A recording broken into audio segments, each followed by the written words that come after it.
Going on school trips costs a lot, especially if you go to a private school. You're probably not used to these expenses since you went to public school. It might be too much for you to pay for it. But don't worry, I'll get you a souvenir. The teacher in charge of my daughter's class is really straightforward, but sometimes he sounds like he's talking down to her. No one should talk down to or ignore others, especially not a teacher to a student. I'm Natalie. My brother and I were left without parents when we were young because they died in a bad car crash. I was only 8, and my brother was 15. After our parents died, our relatives had to figure out what to do with us. We didn't have many family members, and no one had enough money to take care of both of us.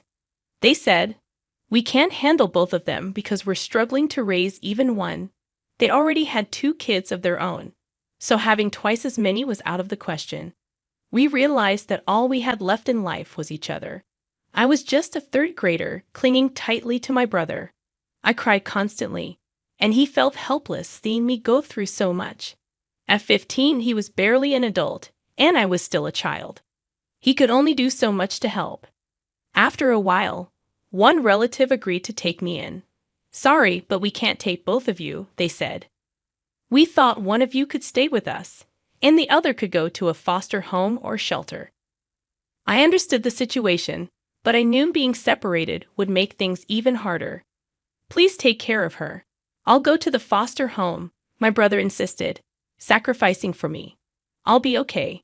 Just because I'm in foster care doesn't mean I won't be looked after," he assured me, holding my hand tightly. He made me feel like I deserved it, like he wanted this for me. As he held my hand, I couldn't help but cry and beg him to stay. The family that took me in didn't seem too thrilled, and I always felt like a stranger in their home, like there was a divide between us. I felt so alone. The shelter where my brother stayed was really far away. It was tough being apart, but we kept in touch by phone whenever we could. Even though I was with my relatives, my brother was my only real family. Without him, I started feeling more and more alone. I've always been sensitive and creative. I love expressing myself and letting my imagination run wild. As I felt lonelier, my emotions got stronger, and I started withdrawing into myself. Through middle and high school, that feeling of loneliness stuck with me. I began pouring my feelings onto paper, crafting imaginative stories that flowed naturally from my mind. When I shared some of my writing with my brother, he praised it and urged me to keep going. He said, "This is something special." After graduating, I dove into job hunting.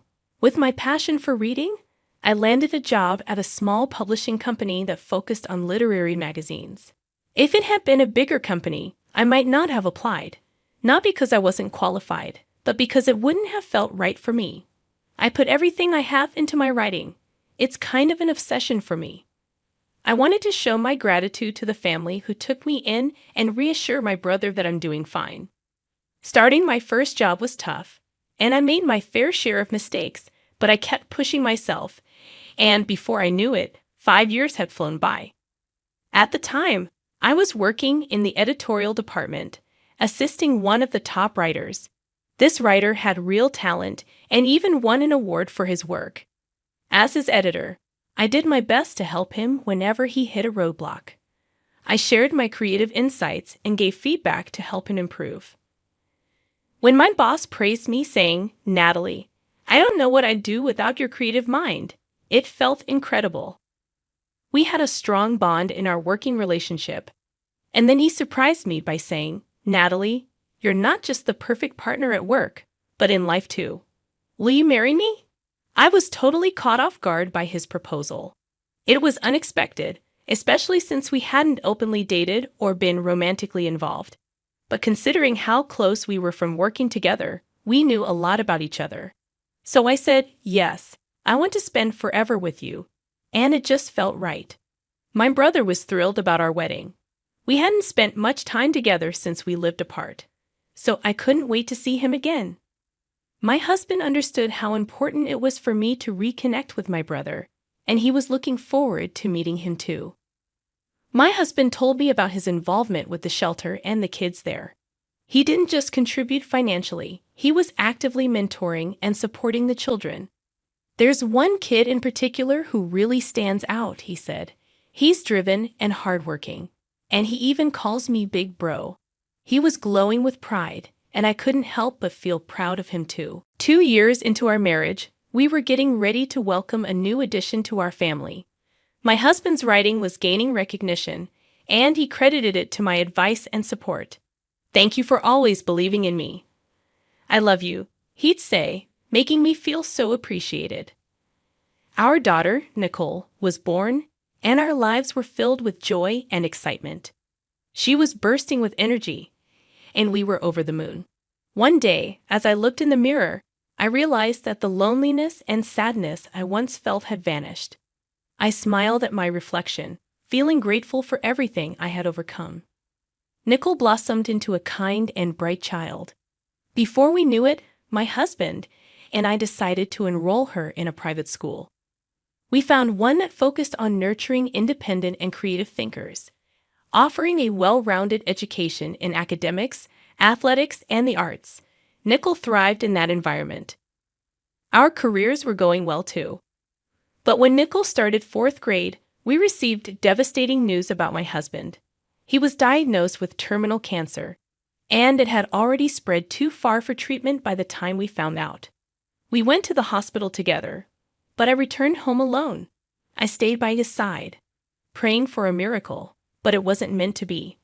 I was scared that the loneliness I once felt would return, but this time I had Nicole. I had to stay strong for her. I changed my mindset and focused on moving forward. Nicole and I leaned on each other for support as we faced life without my husband. Every moment became more precious, and I vowed to cherish every second. As Nicole started her final year of elementary school, she was nervous about meeting new classmates and teachers, but she knew she could handle it by the time.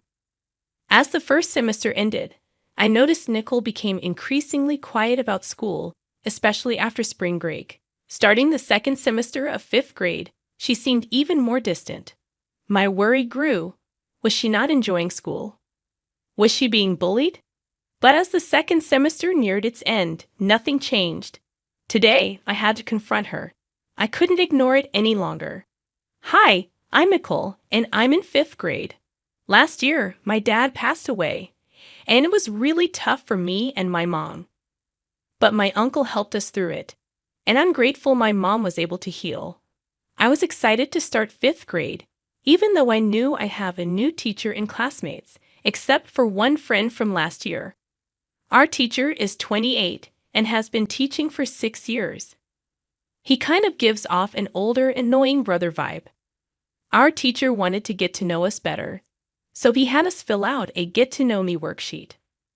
Then he planned to interview us individually based on our answers. When it was finally my turn, he said, 'Your favorite subject is English, right?' I love reading too. But then he mentioned my dad's passing and my mom raising me alone, and I didn't like his tone. 'Just wondering, what does your mom do for work?' My mom works as a contract employee at a publishing company. After my dad passed away, she switched from full-time to contract work for the flexibility. I told her she didn't have to, but she prefers it. It's kind of like working part-time. How do you guys afford the school? You must be having a tough time." It felt like my teacher assumed we were barely getting by. It didn't seem sincere. Then he made more comments about our finances, like he pitied us, like we were pathetic. His attitude during that conversation really bothered me, so I tried to avoid him afterward. But he kept approaching me, usually when I was alone, and would say things like, "Struggling with money is stressful, right? Is your mom still working part-time? Can you afford next semester's tuition?" I tried to brush it off and be mature about it. Once, I even argued back, saying we weren't poor, but he didn't stop. So I decided it was best to keep my distance. He laughs and thinks it's because he's right. I decided to stop talking to my mom about school altogether because I didn't want to involve her. I could tell she was getting worried about me.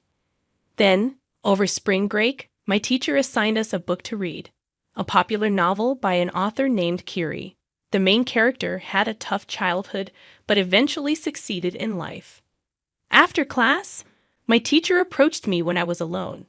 That book starts with a rough childhood, which I bet hits close to home for you, he said. But let's be real, life isn't like a fairy tale. People from poor backgrounds usually stay that way. It's a cycle, you know? He laughed and sarcastically apologized for making me read it.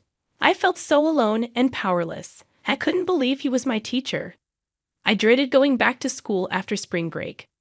I wanted to change my attitude to stop worrying my mom, but my teacher kept picking on me. I couldn't understand why he enjoyed taunting me.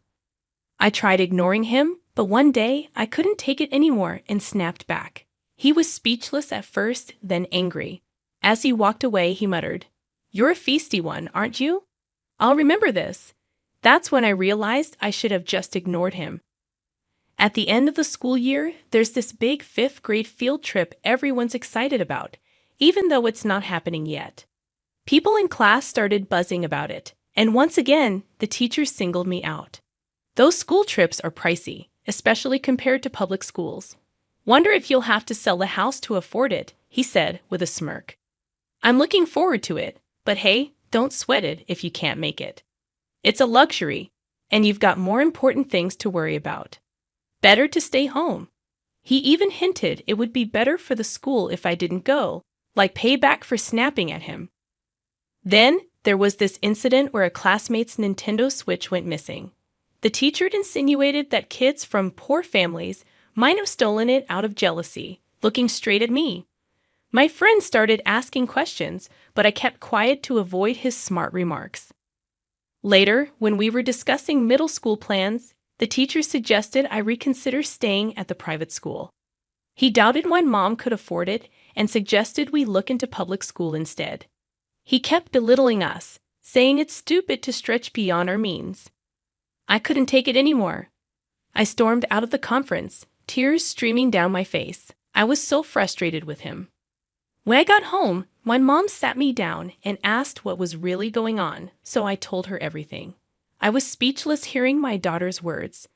I couldn't believe she'd been dealing with harassment at school, especially from her teacher. She didn't want me to worry, so she kept it all inside. I hugged her tight, apologizing for not knowing.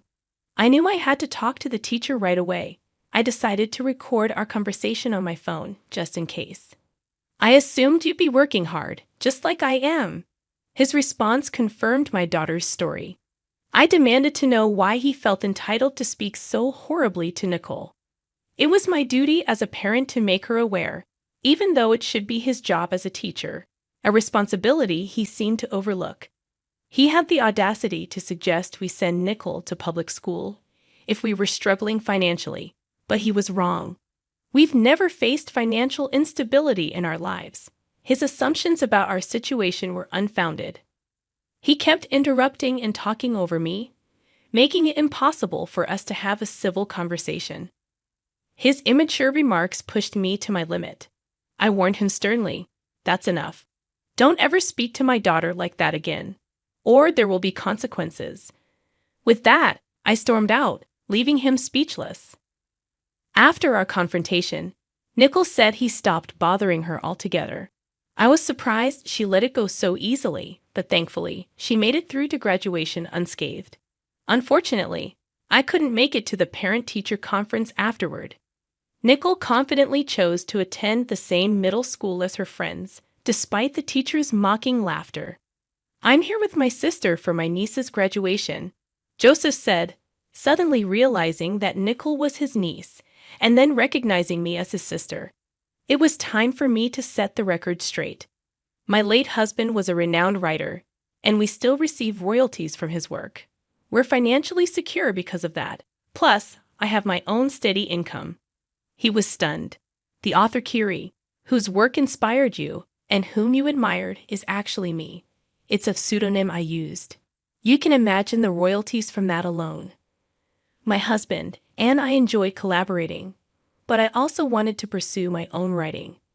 After his passing, I shifted to a more flexible job to focus on my writing full-time. I poured my heart into my writing, and as I continued, I improved. I couldn't have stopped working altogether, but I enjoy the company and value the routine. That's how I finally completed my book.